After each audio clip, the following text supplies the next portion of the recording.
হানিফ ভাই দাঁড়ান শোনেন আপনি বাচ্চারে সিরিয়ালি ছাড়েন শুনেন আজকে প্রায় মনে করেন 6 মাস আগে আপনি আমার থেকে টাকা ধার নিয়েছেন টাকাটা ধার নিয়ে টাকাটা দিয়েছেন না যে শুনতে আপনি শুনতে খালি কারণ আপনি মেডিকেলে তো কি মেডিকেলে কি কথা ওই ভাই কি হইছে ভাই কি হইছে ভাই এর 6 মাস আগে টাকা নিছে আমার কাছ থেকে ধার 6 মাস আগে টাকা ধার নিছে যাক ভালো কথা ধার নিছে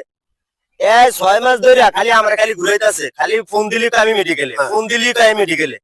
গত পরশুদিন আমি মেডিকেলে গেছি ভাই মানুষ বলতে সমস্যা থাকতে পারে আরে ভাই গত পরশুদিন মেডিকেলে আমি গেছি তো যাওয়ার পরে দেই মেডিকেল হেয়ার বউ চাকরি করে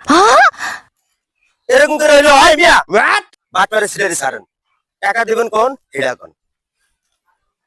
কথা বুঝেন বাটপারে সিলেরি ভাই আমরা একটা সমাধান করিয়া যেগুলো ব্যবস্থা করে দেন টাকাটা ভাই 2 একদিনের ভিতরে দিয়ে ঠিক দেন আছে ভাই এইটাই আপনার কাছে মানুষ বলতে